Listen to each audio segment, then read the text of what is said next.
வணக்கம். நான் டாக்டர் பிரபு பேசுறேன். மூளை நரம்பியல் அறுவை சிகிச்சை நிபுணர், ஈரோட்டிலருந்து.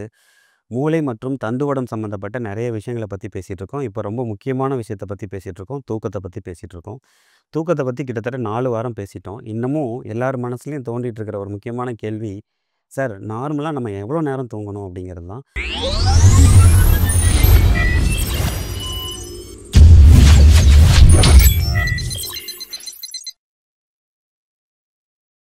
ஜென்ரலா நான் ஒண்ணு சொல்றேன்னு கேட்டுக்கங்க. அதாவது நியூ பார்ன் அப்படின்னு சொல்லக்கூடிய குழந்தை பொறந்த உடனே, அந்த பொறந்த குழந்தை வந்து 14லருந்து 17 மணி நேரம் தூங்கலாம். அதேமாரி ப்ரீ ஸ்கூல் சில்ட்ரன் ஸ்கூலுக்கு போறதுக்கு முன்னாடி இருக்கிற குழந்தைங்க வந்து 10லருந்து 14 மணி நேரம், 13 மணி நேரம் தூங்கலாம். இந்த ப்ரீ ஸ்கூல் சில்ட்ரனும் எல்டர்லி அதாவது 70 வயசுக்கு மேல இருக்கிறவங்களுக்கும் வந்து பைஃபேசிக் ஸ்லீப் அப்படின்னு சொல்லுவாங்க.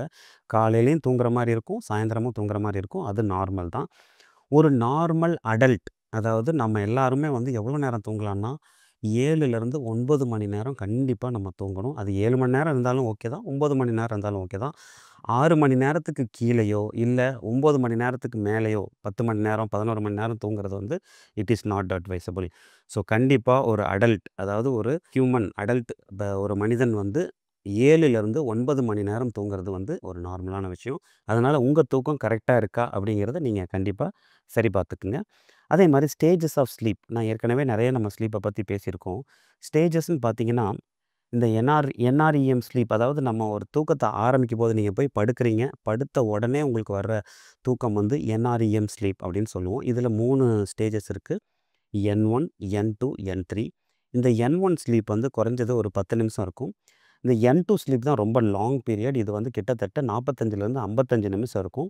என்3 ஸ்லீப்ங்கிறது தான் டீப் ஸ்லீப். இந்த என்1, என்2ங்கிறது லைட் ஸ்லீப். நீங்க போய் இப்படி தட்டுனீங்கனாவே எந்திரிச்சுருவாங்க. என்3 ஸ்லீப் வந்து ஒரு ஸ்லோ வேவ் ஸ்லீப். இது வந்து என்னன்னா, ரொம்ப டீப்பா அந்த பேஷண்ட் ஸ்லீப் தூங்கிட்டு இருப்பாங்க. இந்த டியூரேஷன் பார்த்தீங்கன்னா, ஒரு 20 நிமிஷம் இருக்கும்.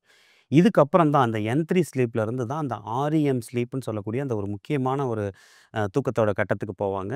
இந்த ஆர்இஎம் ஸ்லீப் பார்த்தீங்கன்னா வந்து ஒரு 20லிருந்து 25 நிமிஷம் இருக்கும். டோட்டலா இந்த என்ஆர்இஎம் ஸ்லீப்புங்கிறது 75லிருந்து 80% நம்ம தூக்கத்தோட 80% என்ஆர்இஎம் ஸ்லீப். 20% இந்த ஆர்இஎம் ஸ்லீப். காலையில எந்திரிக்கும்போது பார்த்தீங்கன்னா, அந்த ஆர்இஎம் ஸ்லீப்ல இருந்து தான் நம்ம எந்திரிப்போம். அந்த ஆர்இஎம் ஸ்லீப்ல இருந்து எந்திரிக்கும்போது, நம்ம ரொம்ப தெளிவா, கிளாரிட்டியோட எந்திரிப்போம். ஏன்னா, நல்ல தூக்கம் நமக்கு இருந்திருக்குன்னு அர்த்தம். அதே இந்த என்ஆர்இஎம் ஸ்லீப்ல இருந்து எழுந்திரிக்கும் வந்து ரொம்ப டீப் ஸ்லீப் இருப்பாங்க. இவங்கள போய் நீங்க எழுப்பிவிட்டீங்கன்னா, அவங்க அப்படியே அரை தூக்கத்தில, பாதி மயக்கத்தில எந்திரிப்பாங்க. இதுதான் இந்த 2 ஸ்லீப்புக்கும் இருக்கிற ஒரு வித்தியாசம்.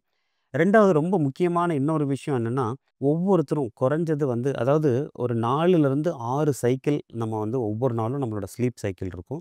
ஒவ்வொரு சைக்கிளுக்கும் 90லிருந்து 100 நிமிடங்கள் அந்த நமக்கு வந்து அந்த சைக்கிளோட டியூரேஷன் இருக்கும். ஸோ ஜென்ரலா பார்த்தீங்கன்னா, 7லிருந்து 9 மணி நேரம் நம்ம தூங்குனா தான், அந்த 4லிருந்து 6 சைக்கிள்ங்கிறது நமக்கு நார்மலா வரும்.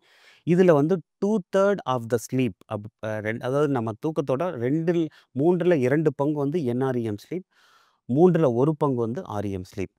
இன்னொரு ரொம்ப முக்கியமான விஷயம் வந்து நான் ஏற்கனவே சொன்னேன் இல்லையா? அந்த ஆர்இஎம் ஸ்லீப்ல பார்த்தீங்கன்னா, நமக்கு மூளைக்கு மேல் பக்கம் போகக்கூடிய ஒரு நரம்பு சிக்னல் வந்து என்ன பண்ணும்னா, அந்த மூளையில இருக்கக்கூடிய பேசல் ஃபோர் பிரெயின்ல இந்த கோலினர்ஜிக் நரம்புகள ஆக்டிவேட் பண்றனால, நமக்கு வந்து ஹாலுசினேஷன் இல்ல ட்ரீம் அப்படின்னு சொல்லக்கூடிய ஹிப்னோகோகிக் இல்ல ஹிப்னோஃபோபிக் ஹாலுசினேஷன் கூட அதாவது 80% கனவுகள் வந்து இந்த ஆர்இஎம் ஸ்லீப்ல தான் வரும்.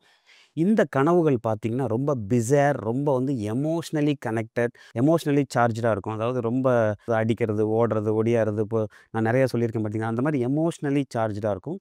அதனால தான் இயற்கை வந்து நான் சொன்னபடி அந்த கால், கை நரம்புகள வந்து அது பேரலைஸ் பண்ணியிருக்கு. இந்த இடத்துல வந்து அந்த கால், கை பேரலைஸ் ஆகலைன்னா, கண்டிப்பா அது நம்ம உடம்புக்கு நாமே தீங்கு விளைவிக்கிறதா இருக்கும். ஏன்னா, இந்த எமோஷனலி சார்ஜ்ல வந்து நம்ம ஏதாவது நம்ம கையும், காலும் அங்கேயும் இங்கேயும் ஆட்டிக்கிட்டு இல்ல எந்திரிச்சு ஓடும்போது எங்கேயாவது அடிபட்டு நம்ம உடம்புக்கு தீங்கு விளைவிக்கலாம். ஆனா, இந்த ஆர்இஎம் ஸ்லீப்ல வர்ற இந்த ட்ரீம்ஸ் வந்து நமக்கு கேன் ஏபிள் டூ ரெகக்னைஸ் ஏன்னா, கிட்டத்தட்ட இந்த ஸ்லீப் சைக்கிளோட எண்டுல வர்றனால, நம்ம எந்திரிச்ச உடனே ரொம்ப ரெஃப்ரெஷிங்கா எந்திரிக்கிறனால, இந்த ஆர்இஎம் ஸ்லீப்ல வர்ற கனவுகள் வந்து நமக்கு கண்டிப்பா ஞாபகத்துல இருக்கும். அதே என்ஆர்இஎம் ஸ்லீப்ல வர்ற கனவுகள், அந்த டீப் ஸ்லீப்ல சொல்றேன் பார்த்தீங்களா, அந்த கனவுகள் வந்து ரொம்ப ரியலிஸ்டிக்காவும், ரொம்ப வந்து ரேஷனலாவும் இருக்கும்.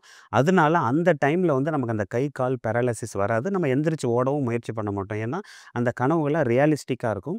அந்த கனவுகள் வந்து ஜென்ரலா நமக்கு வந்து ஞாபகத்துக்கு வராது. ஏன்னா, அது ரொம்ப டீப் ஸ்லீப்ல இருக்கிறனால அந்த கனவுகள் அந்த டைம்ல நீங்க உங்கள எழுப்பி ஏதாவது கேட்டோம்னா, உங்களுக்கு எதுவுமே ஞாபகம் இருக்காது. அதனால இந்த கனவுகள பத்தி நீங்க நல்லா தெரிஞ்சுக்கங்க. என்ஆர்இஎம் ஸ்லீப்ல வர்ற கனவுகள் வந்து ரொம்ப ரியலிஸ்டிக்காவும், ரேஷனலாவும் இருக்கும். ஞாபகத்துக்கு வராது. ஆர்இஎம் ஸ்லீப்ல வர்ற கனவுகள் ரொம்ப எமோஷனலி சார்ஜ் பிஸியரா இருக்கும். ரொம்ப வந்து டெரரா இருக்கும். அதனால அந்த கனவுகள் வந்து அத எனாக்ட் பண்ணோம்னா, நம்ம உடம்புக்கு தீங்கு வரனால தான் ஆண்டவன் வந்து நமக்கு அந்த பேரலிசிஸ் குடுக்குறாரு. இது வந்து நமக்கு ரிஃப்ரெஷிங் இந்த ஸ்லீப் இந்த ஆர்இஎம் ஸ்லீப்ங்கிறது ஒரு ரிஃப்ரெஷிங் ஸ்லீப். அதனால அந்த ஸ்லீப்ல வர்ற கனவுகள் நமக்கு ஞாபகத்துல இருக்கும். ஸோ இது எல்லாமே வந்து தூக்கத்தோட ஒரு முக்கியமான ஒரு விஷயங்கள். தெரிஞ்சுக்கணும். நீங்க அவசியம் தெரிஞ்சுக்கணும். அதேமாரி எந்த ஒரு கட்டத்திலயும் நீங்க தூக்கத்த மட்டும் குறைச்சிறாதீங்க. கண்டிப்பா நீங்க வந்து 6 மணி நேரத்திலிருந்து 9 மணி நேரம் தூங்குனா தான், உங்களோட உடம்புல இருக்கிற உறுப்புகள் எல்லாமே நார்மலா வேலை செய்யும். அடுத்த நாள் வந்து நீங்க வேலை செய்யறதுக்கும் உங்களுக்கு வந்து ஒரு ஃப்ரெஷ்ஷா இருக்கும். நீங்க வந்து உங்களோட ஒர்க் எல்லாமே அதாவது நல்ல தூக்கம் வந்து அடுத்த நாள் வந்து நம்ம பெர்ஃபார்மன்ஸ் வந்து ரொம்ப ஹை லெவல்ல வச்சுக்கும். அதனால தூக்கம் வந்து ஒரு மனிதனுக்கு ரொம்ப ரொம்ப அவசியம். அதனால இன்னும் தூக்கத்த பத்தி நம்ம இன்னும் வியாதிகள பத்தி பேசவே ஆரம்பிக்கல. இனி வரும் வாரங்கள்ல தூக்கத்த பத்தின வியாதிகள பத்தி நம்ம பேசுவோம். தொடர்ந்து இணைந்திருங்கள். நன்றி, வணக்கம்.